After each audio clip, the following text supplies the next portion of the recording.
हाँ तो बच्चों, आज का हमारा जो टॉपिक है, जो हमारा यूपी बोर्ड 2025 के लिए जो हमारा इम्पोर्टेंट टॉपिक है, इस टॉपिक के जो हमारा जो टॉपिक है वो है प्रतिरोधों का संयोजन। अब संयोजन प्रतिरोधों का दो प्रकार से होता है, एक तो श्रेणी क्रम और एक समांतर क्रम। तो दो प्रकार से होता है। तो इस पे जो हमारे पास क्वेश्चन पूछा जाता है वो अधिकतर न्यूमेरिकल आता है। तो सबसे पहले हम इसके समझेंगे इसे, उसके बाद इसका फॉर्मूला समझेंगे कैसे लिया जाता है, उसके बाद इसके न्यूमेरिकल होंगे। तो सबसे पहले क्या पढ़ेंगे हम, प्रतिरोधों का संयोजन। तो प्रतिरोधों को निम्न दो प्रकार से संयोजित किया जाता है। नंबर एक क्या है, श्रेणी क्रम संयोजन। अब नंबर एक, अब चित्र के द्वारा ही समझेंगे। हमारे पास क्या है, तीन प्रतिरोध R1 R2 और R3 हैं जो एक बैटरी और कुंजी के द्वारा श्रेणी क्रम में जोड़े गए हैं। परिपथ, जो ये परिपथ बन रहा है, इसमें विद्युत धारा I प्रवाहित हो रही है बैटरी के द्वारा। उसके बाद इन प्रतिरोधों के जो सिरे हैं, पहले प्रतिरोध का सिरे और दूसरे प्रतिरोध के सिरे और तीसरे प्रतिरोध का सिरे, उनके जो विभवांतर है क्रम से, पहले वाले के क्या है V1 है, दूसरा क्या है V2 है, तीसरा क्या है V3 है। तो जो हमें यहाँ पर चित्र में दिख रहा है वही लिखेंगे हम, क्या कि माना तीन प्रतिरोध, माना तीन प्रतिरोध, माना तीन प्रतिरोध, कौन कौन से, R1 R2 व R3 श्रेणी क्रम में, श्रेणी क्रम में जोड़े गए हैं। तीन प्रतिरोध श्रेणी क्रम में जोड़े गए हैं। परिपथ में, परिपथ में, ये पूरे वाला पूरा परिपथ, परिपथ में विद्युत धारा, विद्युत धारा I प्रवाहित हो रही है, हो रही है। बैटरी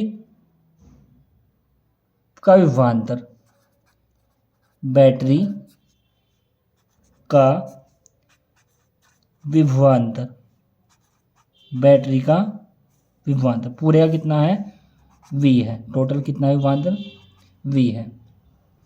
तथा प्रतिरोधों, तथा प्रतिरोधों के सिरों के विभवांतर, सिरों के विभवांतर क्रम से, क्रम से V1 V2 और V3 हैं। तो क्या होगा, कुल विभवांतर कितना होगा फिर इसके हिसाब से, कुल विभवांतर, अब कुल कितना है मतलब टोटल कितना है V है, और V कैसे आएगा, V बराबर V1 plus V2 plus V3, समीकरण फर्स्ट मान लो सर, ठीक है। उसके बाद अब हमें पता है यदि परिपथ का, यदि परिपथ का, परिपथ का तुल्य प्रतिरोध, तुल्य प्रतिरोध R हो तो, तुल्य प्रतिरोध R हो तो ओम के नियम से, ओम के नियम से, अब ओम का नियम क्या है, V बराबर IR, V बराबर IR, V बराबर IR। तो ये तो हो गया पूरे के लिए, पूरे परिपथ के लिए V बराबर IR। तो पहले के लिए क्या होगा V1, I तो धारा तो एक ही है तो I तो झुका तो रहेगा, R पहले के लिए क्या है 1, दूसरे के लिए होगा V2, I झुकी तो, उसके बाद R2, I3 V3 I R3। अब ये सभी मान समीकरण फर्स्ट में रख दो। समीकरण फर्स्ट में मान रखने पर, तो v का मान कितना है आई आर, v1 का मान कितना है आई आर वन, और v2 का मान कितना है आई आर टू, और v3 कितना है आई आर थ्री। तो आई आर तो जो कहता हूँ यहाँ से कॉमन क्या आ जाएगा आई कॉमन है, तो क्या बचेगा R one plus R two plus R three, I से आई कैंसिल, तो आर बराबर क्या आ गया I R one plus R two plus R three. तो क्या है बच्चों ये फॉर्मूला है, अगर तीन प्रतिरोध या तीन से अधिक प्रतिरोध, कितने भी प्रतिरोध हों, दो हो तीन हो चार हो कितने भी हों, अगर उनका तुल्य प्रतिरोध ज्ञात करना हो और वे श्रेणी क्रम में जुड़े हों तो इस फॉर्मूले का हमें यूज करना है। ठीक है, तो ये है जब श्रेणी क्रम में जुड़े होते हैं प्रतिरोध तो तुल्य प्रतिरोध ज्ञात करने क्या है ये फॉर्मूला है। उसके बाद हमारे पास है अगला समांतर क्रम संयोजन। अब इसमें भी ऐसा ही होगा, तीन प्रतिरोध हैं इसमें भी R1 R2 R3, पर इसमें क्या है इस बार धारा क्या है, बैटरी से कुल धारा तो I है, पर यहाँ क्या है प्रतिरोध R1 के लिए धारा I1 है, R2 के लिए I2 है, R3 के लिए I3, पर विभवांतर क्या है यहाँ पर सेम है। तो क्या लिखा जाएगा, ऐसे लिखना है जैसे हमने ऊपर लिखा है, माना तीन प्रतिरोध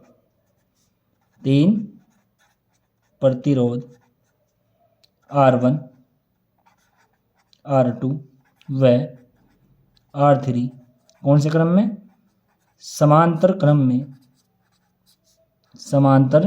क्रम में जोड़े गए हैं।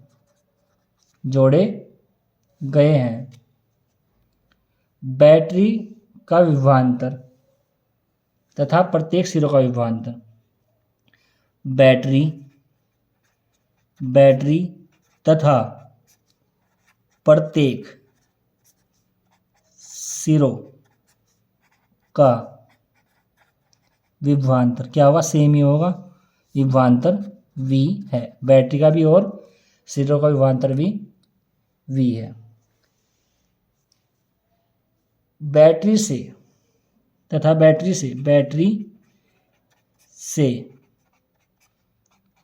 विद्युत धारा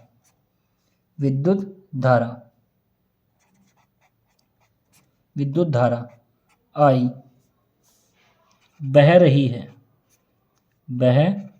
या प्रवाहित हो रही है, बह रही है, बैटरी से विद्युत धारा I बह रही है, प्रवाहित हो रही है। प्रतिरोध कौन से R1 R2 R3, प्रतिरोधों में धारा I1 I2 और I3 प्रवाहित हो रही है, तीनों में क्या हो अलग अलग धाराएं जा रही है। ठीक है, हो रही है, तो कुल धारा कितनी होगी, उसके बाद कुल धारा I बराबर I1 plus I2 plus I3, समीकरण क्या होगी फर्स्ट आ गया। उसके बाद यदि परिपथ का तुल्य प्रतिरोध